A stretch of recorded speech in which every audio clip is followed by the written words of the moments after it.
का मतलब है जो शरीर, मन और वचन से हमेशा भगवान की सेवा करेंगे। इसलिए सन्यासी अपने हाथ में 3 दंड रखते हैं। तो चैतन्य महाप्रभु जैसे स्नान करके नदी से बाहर आते हैं तो नित्यानंद प्रभु से पूछते मेरा दंड कहाँ पे तो नित्यानंद प्रभु जिस समय चैतन्य महाप्रभु स्नान कर रहे थे उस समय नित्यानंद प्रभु हाथ में दंड को देखा और उस दंड को पकड़ के बहुत गुस्सा हो रहे थे नित्यानंद प्रभु। क्यों कि ये दंड को देख के नित्यानंद प्रभु कह रहे थे कि ये दंड तुम इतने बड़े बन गए हो कि त्रेता युग में जब भगवान रामचंद्र के रूप में आए थे तब दंड किस प्रकार था, धनुष बाण के रूप में। उस समय भी भगवान ने तुम्हें हाथ में पकड़ के रखा था। द्वापर युग में जब भगवान कृष्ण के रूप में आए उस समय भगवान हमेशा तुम्हें बांसुरी के रूप में अपने होठों पर लगा के रखते थे। और अभी कलयुग में भगवान आया हो तब भी तुम दंड के रूप में तुम भगवान को छोड़ ही नहीं रहे हो दंड। इस प्रकार से नित्यानंद प्रभु दंड के साथ बात कर रहे थे। जब चैतन्य महाप्रभु स्नान कर रहे थे नित्यानंद प्रभु बहुत गुस्सा हो जाते, दंड को सामने रख के इस प्रकार से नाराजगी दिखा रहे कि क्या तुम इतने बड़े बन गए हो कि चैतन्य महाप्रभु जो भगवान परमेश्वर भगवान वो तुम्हें हाथ में लेके हमेशा कैरी करेगा, तुम भगवान से भी बड़े हो गए। ये किससे बोला है? दंड से। तो नित्यानंद प्रभु दंड को सामने रख कैसे बात कर रहे थे, ओहे दंड आमी जा रे वही हृदय। हे दंड जिस भगवान कृष्ण को भगवान चैतन्य महाप्रभु को मैं हृदय में धारण करता हूं से तुम आके वही बेको ये तो युक्त ना है कि वो तुम्हें कैरी करेगा तो वो भगवान तुम्हें हाथ में रख के हमेशा घूमेगा, ये तो सही नहीं। और ये बोलते बोलते नित्यानंद प्रभु क्या करते, एतो बोली बलराम परम प्रचंड। और नित्यानंद प्रभु कौन है? बलराम, सबसे बल में सबसे श्रेष्ठ है। फैलिलेन दंड भांगी करे 3 खंड। और नित्यानंद प्रभु उस दंड को 3 टुकड़ा में तोड़ के फेंक दिया। अब चैतन्य महाप्रभु स्नान करके वापस आए नदी से तो चैतन्य महाप्रभु नित्यानंद प्रभु से पूछते हैं कि निताय मेरा दंड कहाँ पे? बोले महाप्रभु आप तो दंड रख गए, तो मैं चल रहा था मैंने ध्यान नहीं दिया, मैं गिर गया था, चोट खा के मैं गिर गया और जैसे मैं गिर गया ये दंड मेरे नीचे गिर गया और दंड मेरे शरीर के बाहर से 3 टुकड़ा में टुकड़ा हो गया। ये झूठ बोल रहे थे नित्यानंद प्रभु। चैतन्य महाप्रभु तो बहुत नाराज हो गए, मुझे समझ में आ गया निताई तुम मेरे साथ छल कर रहे हो कि मेरा सन्यास तुम्हें मजाक लगते। क्योंकि सन्यासी जो है सन्यासी के एक ही सहारा है वो है डंडा। तब चैतन्य महाप्रभु तब बोलते कि मैं जब सन्यास लेके वृंदावन की ओर जा रहा था उस समय में तूने मजाक किया। मैं जा रहा था वृंदावन की और चैतन्य महाप्रभु सन्यास लेके वृंदावन के जा रहे थे, रात के अंधेरे में निकल गए। तो उस समय सब मायापुर के सब लोग नित्यानंद प्रभु और बाकी सब लोग चैतन्य महाप्रभु के पीछे सहन नहीं कर पा रहे थे। इसलिए नित्यानंद प्रभु ने थोड़ा सा ट्रिक किया। चैतन्य महाप्रभु जैसे जा रहे थे तो जैसे ही इस जंगल से गुजरेंगे तुम सब लोग थोड़ा कृष्ण लीला स्तुति करना है ताकि चैतन्य महाप्रभु को लागे कि वृंदावन पहुंच गए। तो कुछ ग्वाल वाल पहले से प्लानिंग के तहत बोले इस प्रकार बोलने लगा, अहो बकी जम स्तनपा कालकूटम लेभे गतिम तत्रे मुचिताम तदन्यात कंबा दयालु शरणं ब्रजेम। कालिया पूतना बदलीला चर्चा कर रहे थे। तो भगवान चैतन्य महाप्रभु जैसे जा रहे थे उनको लगा अरे ये तो बहुत अद्भुत है, कृष्ण लीला स्तुति कर रहे, क्या है मैं वृंदावन पहुंच गए। तो उस ग्वाल बाल सबसे पूछते क्या मैं वृंदावन पहुंच गए? बोला हाँ हाँ हाँ महात्मा जी ये वृंदावन ही है। असल में वो तो मायापुर के पास ही था लेकिन नित्यानंद प्रभु पहले से बता दिया। तो चैतन्य महाप्रभु मानी मन सोचने लगा अरे इतने जल्दी में वृंदावन पहुंच गए, हो सकते मैं वृंदावन पहुंच गए। और उन लोग सबूत भी दे रहे थे, देखो महाप्रभु देखिए इधर नदी भी, वो गंगा जी को दिखा के बता रहे ये यमुना जी। अब महाप्रभु तो बिल्कुल कृष्ण चेतना में थे, उनको लगा हाँ हाँ ये हो सकता है यमुना नदी है, मैं तो वृंदावन पहुंच गया, बहुत अच्छी बात। और पीछे मोड़ के देखते नित्यानंद प्रभु।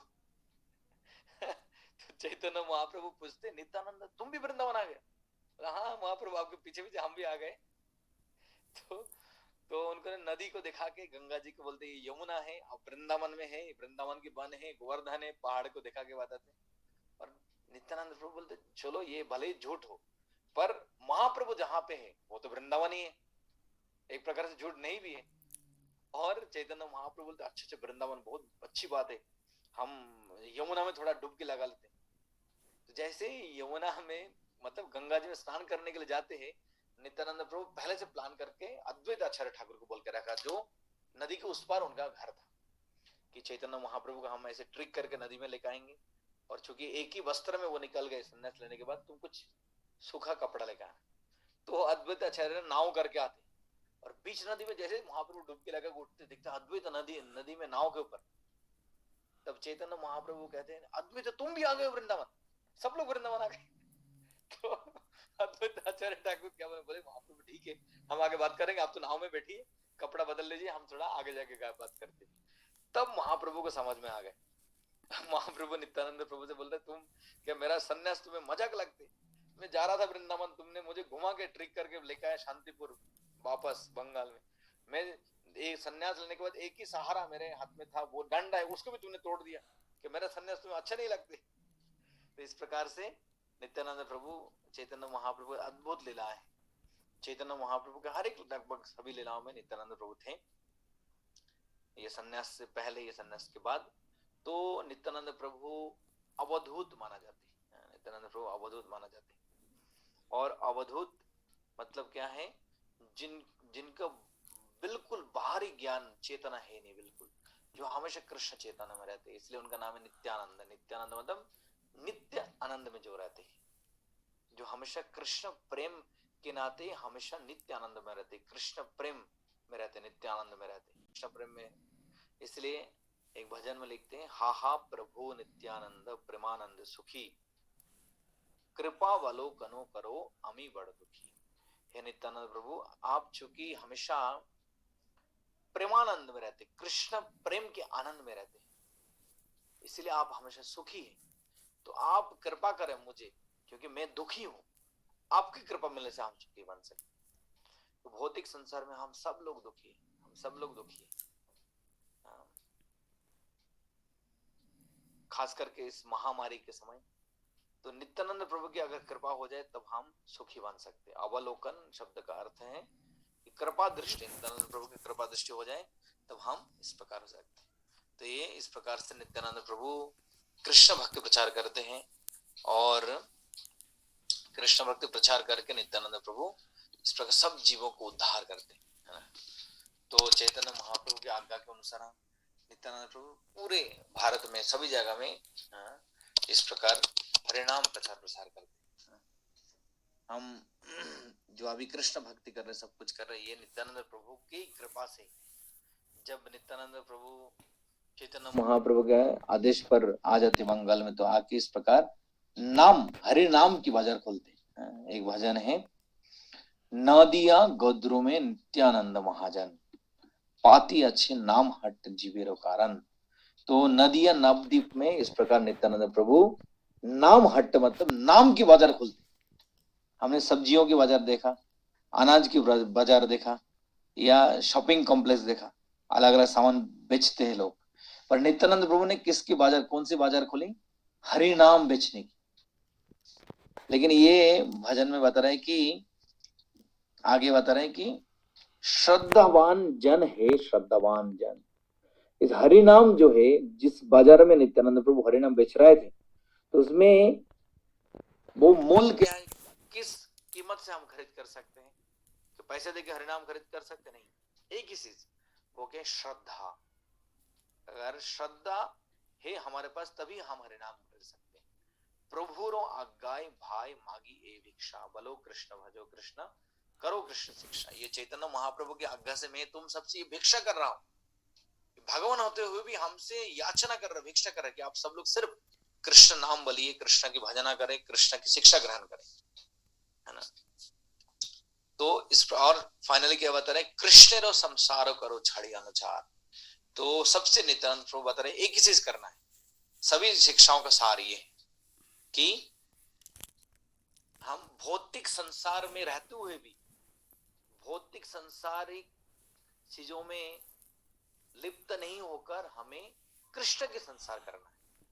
तो ये काफी महत्वपूर्ण है। कृष्ण रो संसार करो छाड़िया नचार।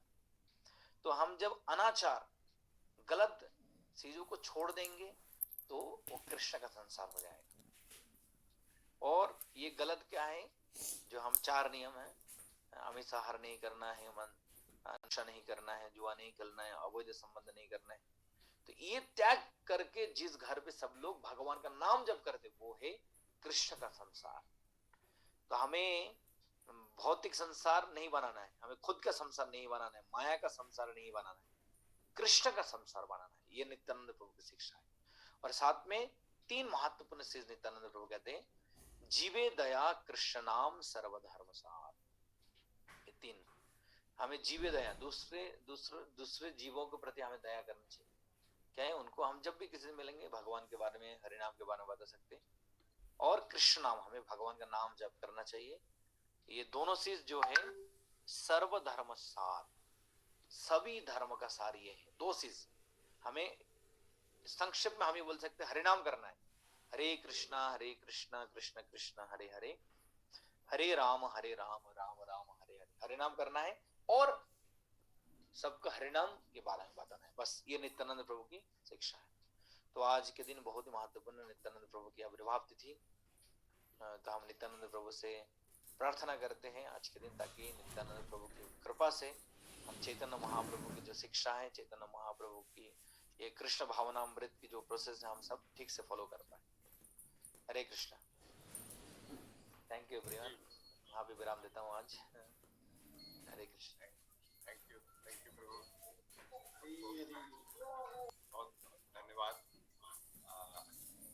आपने इतना टाइम दिया, आपका इतना टाइट रूटीन होने के बावजूद आपका फिर से 3 बजे उठना पड़ेगा, 4 बजे से प्रोग्राम चालू हो जाएगा। ठंड भी काफी है भारत में, तो इसके लिए आपको बहुत बहुत धन्यवाद प्रभु। और हम लोग का यहाँ ओमान में हम लोग का छुट्टी तो